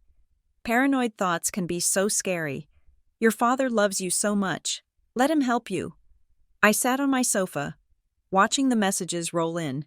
My phone was vibrating every 10 minutes. It was a coordinated strike. My parents had activated the network. They were spinning the narrative. They were telling the family that I was having a breakdown. They were telling everyone that the eviction was an intervention, that the lawsuit was a symptom of my mania. They were isolating me. They were making sure that if I tried to tell my side of the story, no one would listen. I would just be the crazy daughter ranting about conspiracies. I felt a surge of rage so hot it made my vision blur. I wanted to scream. I wanted to text them all back and scream, "Liars." I wanted to post the forensic report on Facebook. I wanted to upload the voicemail to Instagram, but I stopped. That was what they wanted. They wanted me to explode. They wanted me to send angry, incoherent texts. They wanted me to scream in the driveway. They wanted me to look exactly like the unstable, emotional mess they were painting me to be. If I reacted, I proved them right. I put the phone down. I took a deep breath. I went to the kitchen. I made a pot of coffee. I walked into the dining room and cleared the table. I took out the forensic report. I took out the airline itinerary. I took out the picture of the boarding pass. I printed the email from the paralegal. I printed the transcript of the voicemail. I took out a fresh 3-ring binder. It was white, clean. I punched holes in the documents. I organized them chronologically. Tab 1. Proof of ownership. Tab 2. The alibi. Tab 3. The forgery. Tab 4. The pattern. I slid the papers into the binder. Snap, snap, snap. The sound was rhythmic. It was the sound of order being imposed on chaos. I wasn't going to text Aunt Linda back. I wasn't going to argue with Cousin Mike. I was going to walk into court on Tuesday morning. I was going to wear my best suit. I was going to sit up straight. I was not going to cry. I was not going to shout. I was going to be the calmest person in the room, because I realized something that my parents had forgotten. In a family argument, the person who cries loses. But in a court of law, the person who looks controlled is the one who gets believed. My parents expected a daughter who would beg. They were going to get a plaintiff who would bury them. I closed the binder. I ran my hand over the smooth white cover. The notification from the court clerk arrived electronically, landing in my inbox with a dull ping that sounded entirely too casual for a message that would define the rest of my life. The hearing was set for Tuesday at 9 in the morning. It was listed as Hearthvale Residential LLC versus Gabriella Murphy. Seeing my name next to the corporate shell my parents had created made my stomach turn over. It looked so official. It looked like a legitimate business dispute. I sat at my computer, staring at the screen, and the terror washed over me, cold, familiar, and paralyzing. I called Mara immediately. My hands were shaking as I held the phone. "They are going to dismiss this," I said. "As soon as we walk in there, the judge is going to see my last name and the faces of the people suing me, and he is going to roll his eyes. He is going to call it a domestic dispute. He is going to tell us to work it out in family therapy." "Gabriella." "Stop," Mara said. Her voice was sharp, cutting through my panic. "They are my parents." I said, "Judges hate family drama. They hate it. Judges hate fraud more." Mara said, "Listen to me. The law does not have a carve-out for familial theft. If a stranger forged your signature, you would be angry. You would be confident. You need to treat them like strangers. Fraud is fraud, even when it wears a wedding ring smile." I took a breath. She was right. But treating my parents like strangers was like trying to forget my own language. It required a rewiring of my brain that I wasn't sure I had finished yet. 2 days later, a courier arrived. He wasn't the sheriff this time. He was a private messenger in a windbreaker, holding a thick envelope sealed with red tape. I signed for it and took it into the kitchen. I didn't open it immediately. I made tea. I wiped the counter. I organized the spice rack. I was delaying the inevitable, afraid that the envelope contained another eviction notice, or a restraining order, or some new horror I hadn't anticipated. When I finally sliced it open, I found a legal document titled Settlement Agreement and Release of Claims. I read the first page. My eyebrows shot up. The offer had changed. The insulting $5,000 was gone. In its place was an offer for $25,000. It included a moving stipend. It included a letter of recommendation for future landlords. It was a lot of money. It was enough to put a down payment on a small condo, or take a long trip, or pay off my car. For a second, just a split second, I felt the temptation. I could take the money. I could walk away. I could let them have the house, let them have their secrets, and I could disappear into a new life where I didn't have to wake up every morning wondering if my signature had been traced onto a loan application. Then I turned the page. Clause 14. Acknowledgement of title. The occupant, Gabriella Murphy, hereby acknowledges and agrees that she has never held valid legal title to the property. She further acknowledges that any prior deeds or documents listing her as owner were executed in error or as part of a temporary holding arrangement for the benefit of the family trust. The occupant agrees that she has been a tenant at will since the inception of her residency. I read it twice. The words swam before my eyes. Never held valid legal title. They didn't just want the house. They wanted the history. They wanted me to sign a document that erased the last 6 years of my life. They wanted me to agree, in writing, that my pride, my investment, my hard work, that all of it had been a delusion. They wanted me to validate their lie. If I signed this, I wasn't just taking a settlement, I was confessing to being a squatter in my own home. I was agreeing that they were the benevolent owners and I was the confused charity case. The rage that flared in my chest was different this time. It wasn't hot and chaotic. It was cold. It was precise. I picked up the phone and called Mara. "I am not signing." I said, "Good." She said, "What is the offer?" $25,000. I said, "But they want me to admit I never owned it. They want me to sign a statement saying the deed was an error. They are terrified." Mara said. Her voice sounded satisfied. "That clause tells me everything I need to know. They know the forgery won't hold up if we get to a forensic stage. They need you to validate their narrative so they can show the bank that the title is clean. If you sign that, you retroactively cure the fraud." "I am not curing anything." I said, "I am going to make it bleed." I hung up and went to my laptop. I didn't just want to defend myself anymore. I wanted to attack. I navigated to the website for the Secretary of State, specifically the Notary Public Division. I found the form for filing a formal complaint against a commissioned notary. I filled it out. I listed Elias Thorne. I listed the commission number. I attached a scan of the deed. I wrote a detailed narrative about the discrepancy in the dates, the lack of a logbook, and the fact that the notary's business address was an abandoned storefront. I believe this notarization was performed fraudulently. I typed, and that the notary seal may be in the possession of unauthorized parties. I hit submit. Then I went to the Federal Trade Commission's website. I filed an identity theft report. I listed the inquiry from Capital Bridge Financing. I stated clearly that an unknown party had used my personal information and property address to solicit a loan without my consent. I printed the confirmation numbers. I punched holes in them. I added them to my white binder. It felt like firing a cannon. For weeks, I had been the one reacting, the one dodging their blows. Now, I was launching missiles of my own. I was putting my name on the record, not as a victim, but as a whistleblower. The phone rang late that afternoon. The caller ID showed a local number I didn't recognize. "Hello? Ms. Murphy?" It was a man's voice, deep, rough, but hesitant. "Yes? This is Deputy Miller. I served you the papers last week." My heart skipped a beat. Had the timeline moved up? Was he coming back to throw me out early? "Is something wrong?" I asked. "No, ma'am."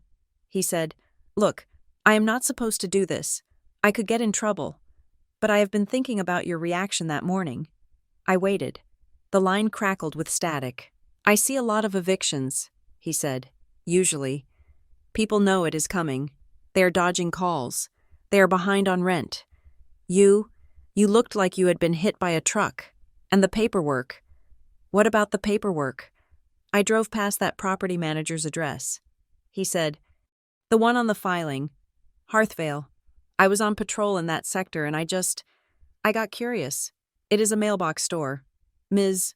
Murphy, there is no office." "I know." I said, "Right." He said, "Well, I just wanted to say, I have seen this happen before. Family stuff. People use the sheriff's office to settle scores because it scares people. It is intimidation." He paused. "If you have a hearing," he said, his voice dropping to a murmur, "don't just bring a lawyer. Bring everything. Bring every scrap of paper you have. The judge in courtroom 4. He likes paper. He hates, he said, she said. If you can show him paper, he will listen. Thank you." "Deputy," I said. I felt a lump form in my throat. "Good luck, ma'am," he said. He hung up. I sat there for a long time. I had thought the system was a monolith, a giant machine designed to crush me, but it wasn't. It was made of people, and some of those people, like Deputy Miller, had eyes. He had seen the truth in my face that morning, and he had reached out. It was a small thing, but it made me feel less alone. Mara called me the next morning with a tone I hadn't heard before. It was the tone of a hunter who had just found a blood trail. "I found a crack. She said, "Where?" "In the trust." She said, "I have been going through the North Pine filings. They were sloppy. Gabriella, they were rushing so fast to get the asset moved that they made a clerical error in the amendment." "What kind of error?" "The amendment defines the family trust as the entity created by the original indenture dated 1995. She said, "But then, in the section granting authority to the corporate trustee, to North Pine, it references the family living trust. Is that a big deal? It sounds like a typo. In trust law, words are magic spells." Mara said, "If you say the wrong word, the spell doesn't work. Your parents have two trusts. There is the family trust, which holds the business assets, and the family living trust, which holds personal property. They mix them up. Technically, the amendment grants North Pine authority over a trust that doesn't hold the title to your house. So North Pine doesn't have the authority to evict me? Legally? No. They are acting as a trustee for the wrong entity. It is a technicality, but it is a fatal one. If we point this out to the judge, he has to invalidate the standing of the plaintiff. He has to throw the case out. That stops the eviction." I said, "It stops this eviction." Mara corrected, "They can refile. They can fix the typo and come back in a month, but it buys us time. And more importantly, it makes them look incompetent. It makes them look like they are playing games with legal entities. Judges hate that. Add it to the binder." I said, "The escalation came 2 days before the hearing. It didn't come in the form of a legal filing. It came in the form of a silver Mercedes pulling into my driveway at 6 o'clock in the evening. I was in the living room. I saw the headlights sweep across the wall. I knew the sound of that engine. I went to the window. My mother was getting out of the car. She wasn't wearing her usual armor, the tailored blazer, the pearls. She was wearing a soft cardigan and jeans. She looked smaller. She looked frail. She walked up the path to the front door. She didn't ring the bell.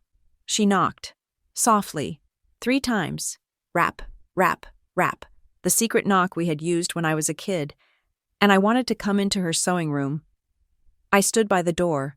My heart was hammering, but my mind was cold. I pulled out my phone. I opened the voice memo app. I hit record. I opened the door. She stood there, her hands clasped together. Her eyes were red-rimmed. She looked up at me, and her face crumpled. "Gabby," she said. Her voice was a broken whisper. "Please, can I come in?" I didn't step back. I stood in the doorway, blocking the entrance. "Why are you here?" "Mom?" I asked. "I just want to talk." She said, "No lawyers, no papers, just us. Please, baby, I miss you." She reached out a hand. I saw the tremor in her fingers. It was a perfect performance. It was the grieving mother, the peacemaker, the victim of a misunderstanding. "I can't talk to you without my attorney present," I said. She flinched as if I had slapped her. "Don't say that," she pleaded. "Don't use those words. We are family. We are flesh and blood. Your father, he is just stubborn. You know how he is. But this has gone too far. The police? The courts? This isn't us. Gabby, it is exactly us." I said, "You sued me. You sent a sheriff to my door. We were trying to help," she cried. Tears spilled over her cheeks. "We thought you were drowning. We thought you needed someone to take the wheel. Maybe we did it wrong. Maybe we made mistakes. But we did it out of love. Can't you see that?" She took a step forward. She was trying to enter my space, trying to use her physical presence to trigger the old instincts. She wanted me to hug her. She wanted me to comfort her. If I hugged her, the anger would dissolve. If I hugged her, I would be the little girl again, and I would sign whatever she put in front of me just to stop her from crying. I held my ground. I held the phone up, just slightly, so she could see it. "I am recording this. Mom," I said. She stopped. Her eyes darted to the phone. "Why?" she asked. "Because I don't trust you," I said. Her face twisted in pain. "Gabby, if you want to settle this," I said, my voice steady and flat, "put it in writing. Send it to my lawyer. If you made a mistake, admit it in a sworn affidavit. If the deed is forged, admit it. We can't do that. She said quickly, the bank, the loan. So there is a loan. I said, she froze. She realized she had slipped. I didn't say that. She stammered, you just said you can't admit the forgery because of the bank. That means you already borrowed the money. That means you committed bank fraud. Gabriella, stop, she wailed. She was sobbing now, racking heaves that shook her small frame. You are destroying us. You are going to send your father to jail. Is that what you want? Do you want to see your father in handcuffs? I looked at her. I looked at the tears. And for the first time in my life, I didn't feel the pull to fix it. I didn't feel the crushing weight of responsibility for her emotions. I just felt a profound, exhausting sadness. I want the truth, I said. Then I said the words that broke the spell. Put it in writing. Mom, admit what you did. And then it happened.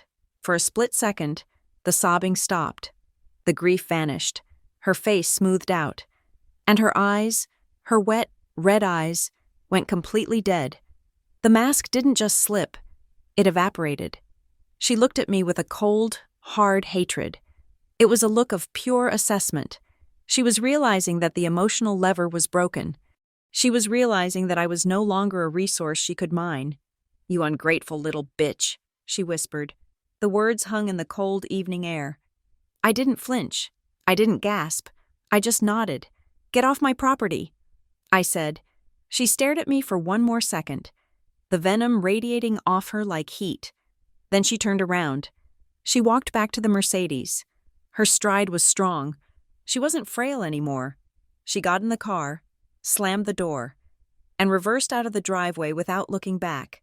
I stopped the recording. I saved the file. I named it The Visit. I went inside and locked the door. I leaned against the wood, shaking, not from fear, from the adrenaline of survival. I had faced the monster, and I hadn't blinked. The next day, Mara called me to a coffee shop downtown. I have someone you need to meet, she said.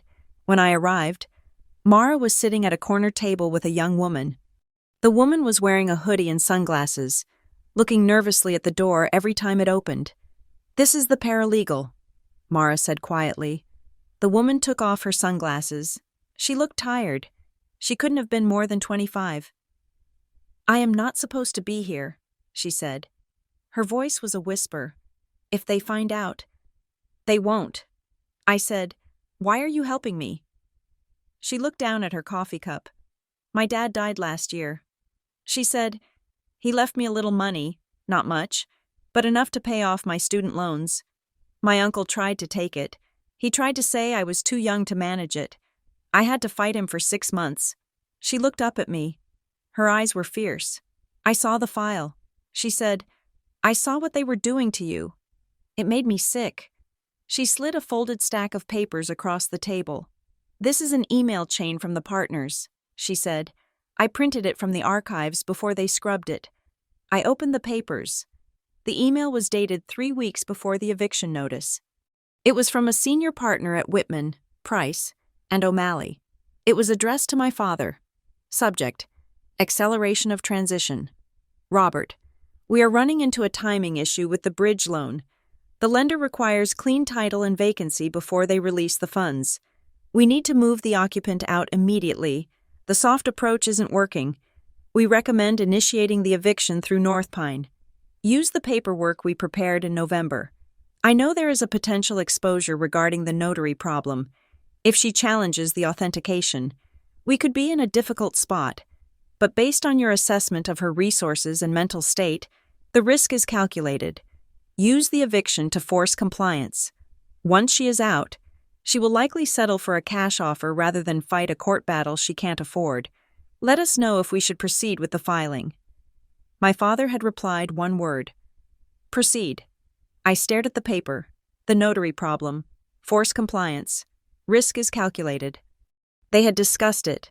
They had weighed the risk of getting caught using a stolen stamp against the benefit of getting the loan. They had bet on my weakness. They had bet that I was too broke and too crazy to fight back. This proves intent, Mara said softly. This proves they knew the notary was a problem. This proves the eviction was a strategic pressure tactic, not a legitimate property dispute. This is malicious prosecution. This is conspiracy. Can we use it? I asked. It is privileged attorney-client communication. Mara said, technically, it is inadmissible, but what?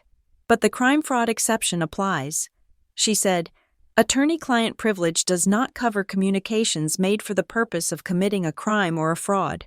If we can show the judge that this email was part of a criminal conspiracy to defraud you of your property, the privilege is pierced.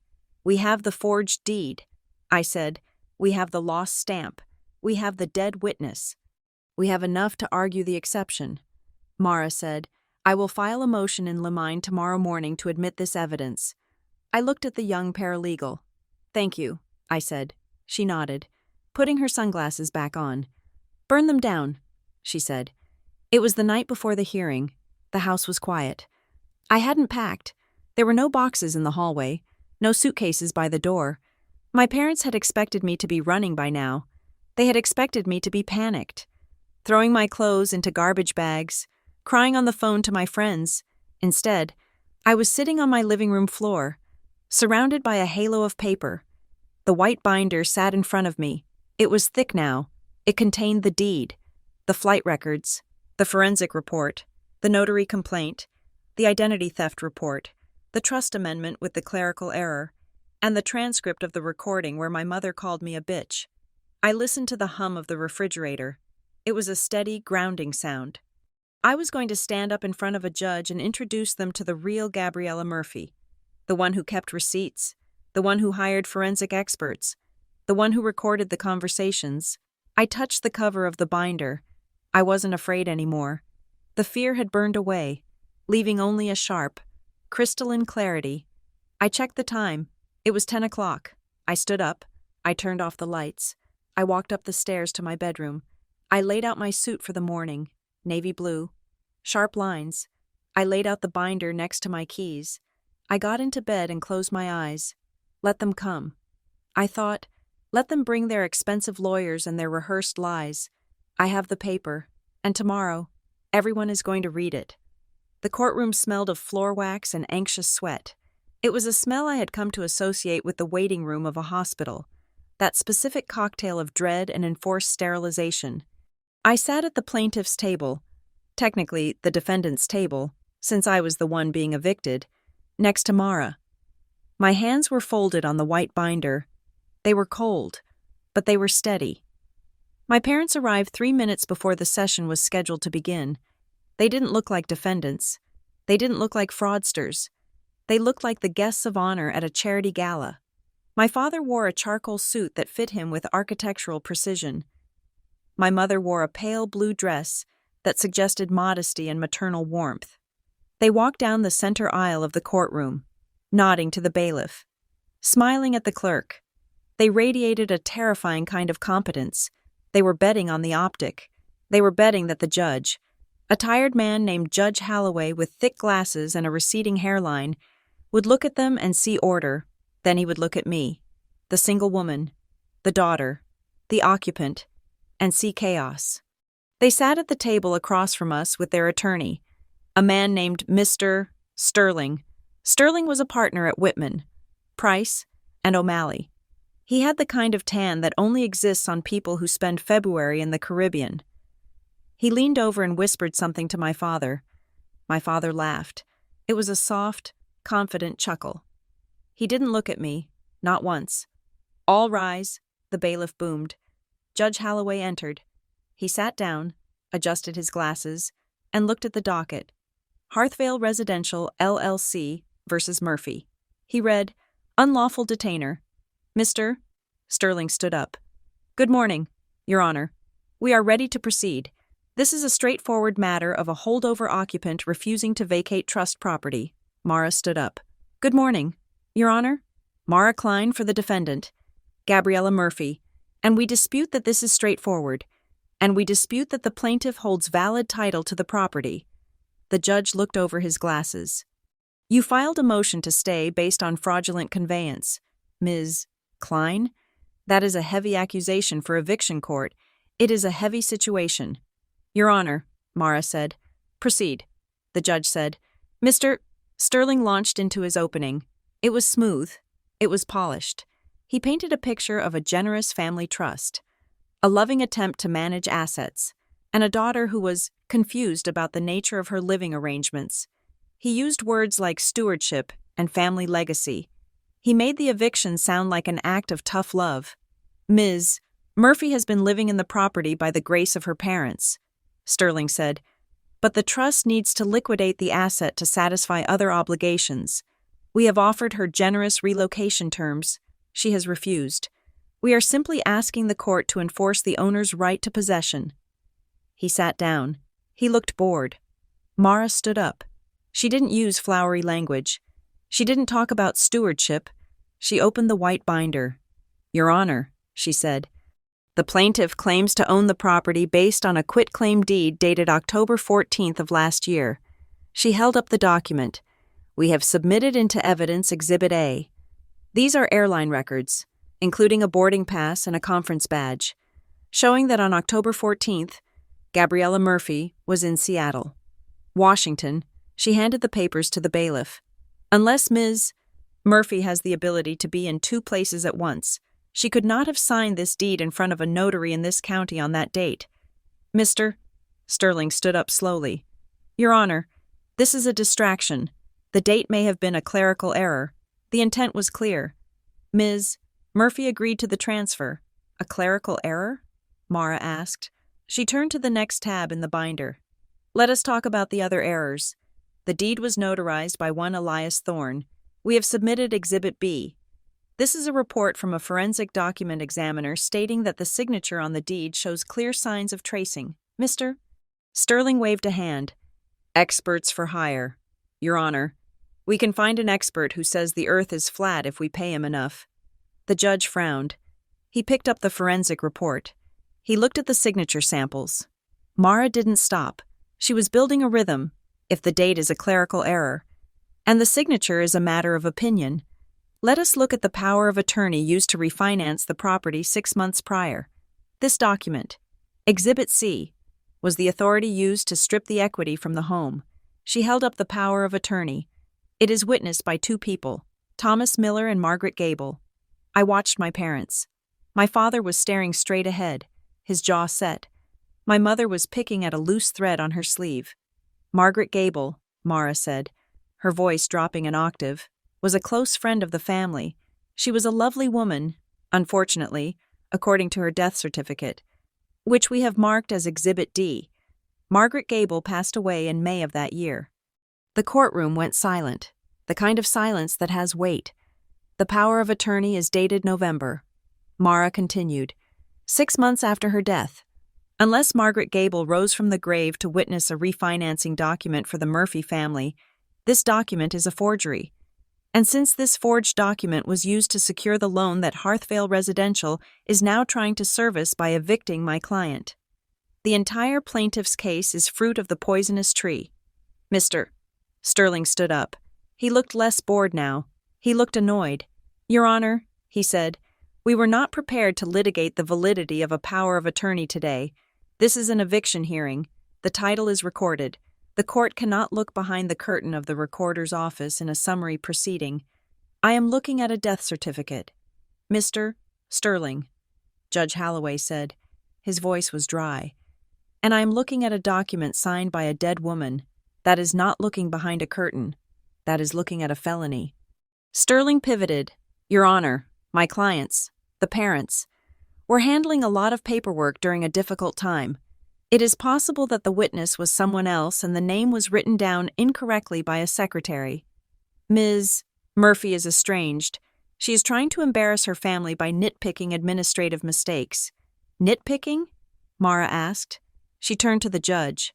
Your Honor, we move to admit Exhibit E. This is an internal email chain from the firm of Whitman, Price, and O'Malley. Sterling jumped up. Objection. Privilege. That is confidential attorney-client communication. It falls under the crime-fraud exception. Your Honor, Mara said calmly, this email discusses the notary problem and explicitly mentions using the eviction to force compliance, despite the risk of exposure regarding the notary stamp. It proves that the plaintiff and their counsel knew the documents were defective and proceeded with this action as a means of extortion. The judge looked at Sterling. "Did you write this email, counselor?" Sterling's tan seemed to fade. I would need to review the document. Your Honor, I cannot verify its authenticity." The judge held out his hand. "Bailiff, bring me the document." The bailiff handed the email to the judge. He read it. His eyebrows drew together. He read it again. He looked up at my parents. My father was no longer looking straight ahead. He was looking at Sterling with a gaze that could have peeled paint. My mother was staring at the table. Her hands clenched so tightly her knuckles were white. "This court is not a leverage tool," Judge Holloway said quietly. Just then, the double doors at the back of the courtroom swung open. It wasn't a spectator. It was a woman in a gray suit carrying a briefcase. She walked past the bar, straight to the clerk's desk. "I apologize for the interruption. Your Honor," she said, "I am Investigator Lewis from the Secretary of State's Notary Division." The judge looked surprised.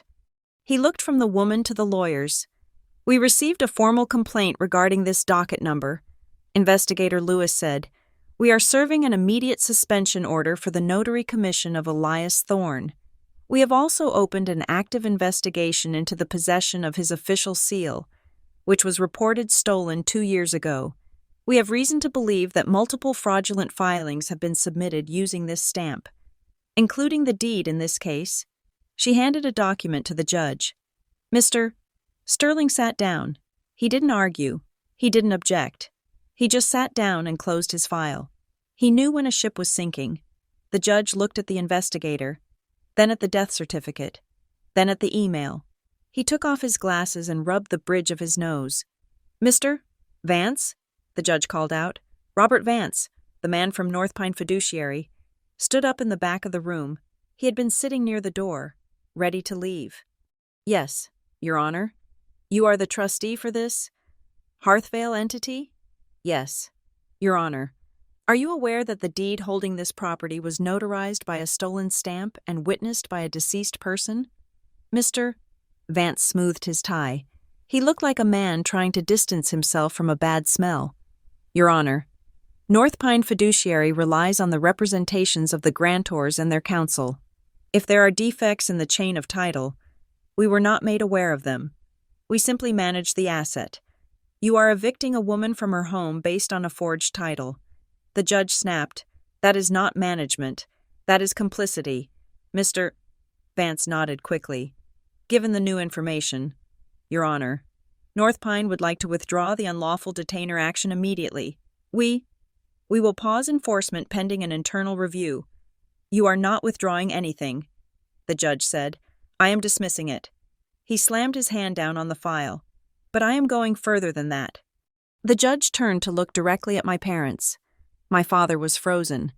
The mask of the benevolent patriarch had cracked. It hadn't shattered into rage. It had crumbled into something much uglier.